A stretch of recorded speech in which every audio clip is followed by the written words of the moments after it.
It's day 2 of the 44 Cup Oman. After a brutal opening yesterday when 20-knot winds and short lumpy seas caught out many of the crews, today the teams are more prepared than taking out their smaller jibs. The forecast is predicting no more than 15 knots. Flying the correct sails today, let's see if some new boats come out on top. 10 to 12 knots for the first race. Peninsula Racing is called OCS and collides with Aleph whilst turning to restart. Reports of damage to Aleph means that they pick up a penalty point too. Coming in on port at the top mark, Team Aqua is also penalised for a collision with Oman's sail, forcing her to complete 2 penalty turns and incurring 2 penalty points.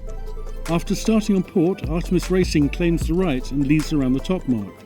Searef and Team Nika pulled ahead on the run and split at the leeward gate. Heading left favours Searef, which goes on to take her 3rd bullet out of 4 races. Team Nika is second, making a comeback following yesterday's severe mast damage. It's a bad race for Aleph, who are penalised again just before the finish when their spinnaker touches Charisma. We had a big night. The shore team and the guys from the 44 shore side put in a big shift last night. Swapped the bottom sections over, and then we got the rig in this morning. Put our numbers on and got out there early just to check it all, and it was good. Race 2 and the wind is up to 15 knots. Artemis Racing again try their hand on the right side, but at the top mark it is Peninsula Racing which is in the lead, and she holds it to the leeward gate. As Peninsula takes the port mark, Charisma splits, taking the right. The right side proves to be favoured, and the 2022 champions are able to nose into the lead at the second top mark landing, with Peninsula Racing on their transom. Charisma hangs on to finally take her first bullet of the regatta. Race 3, and with the wind up to 18 knots and gusting to 20, Charisma is again looking strong out on the right initially.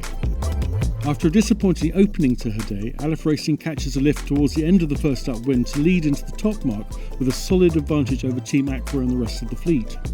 She extends her lead down the run and from there is unassailable, finishing ahead of Charisma and Team Nika. Full regatta, managed to hold our lane off the start line, and then it was up to us to make mistakes. And we met, long leg on port. We were quick on port. Yep. Got to the top mark in good shape, and managed to stay in front without making mistakes. And then the last race again, we had another poor start. We had a little bit of a communication issue. Chaos. Yeah, it's absolute chaos. Yeah, we It was beyond chaos. Yeah. It was like everybody on the boat was speaking a different language. It wasn't good. Yeah. So we ended up basically in irons at the start. So we ended up starting on port, ducking everyone. Yeah, third row start, and then it was hard work from there. So we just did our best to just work on the boat speed and sail as fast as we can, like normal. And we ended up being back in the mix at the top mark. And we'd be around the top mark second, right? I think we were second. Yeah. Second or third. Can't remember, but we managed to hang on to the second on the last run, and the second beat, Nika was going super fast with her J3 on. On port in particular, out of the bottom mark. And it's not an easy racetrack, there's plenty of chop out there. The sea state's difficult, so upwind and downwind, it's technique downwind we need to work on a little bit, and upwind when we can get ourselves into some open water and let our boat speed do the work, we're going okay. And a big part of having a good day is getting around the top mark in good shape, and then you can sail your race from there, And it's tight. All the boats are competitive, great people on all the boats. For sure.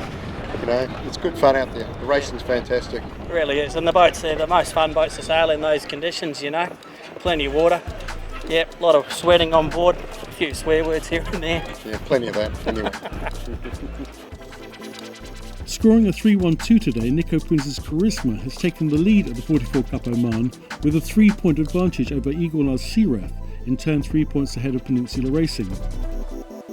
Further brisk conditions are expected for tomorrow, Saturday, the penultimate day of racing.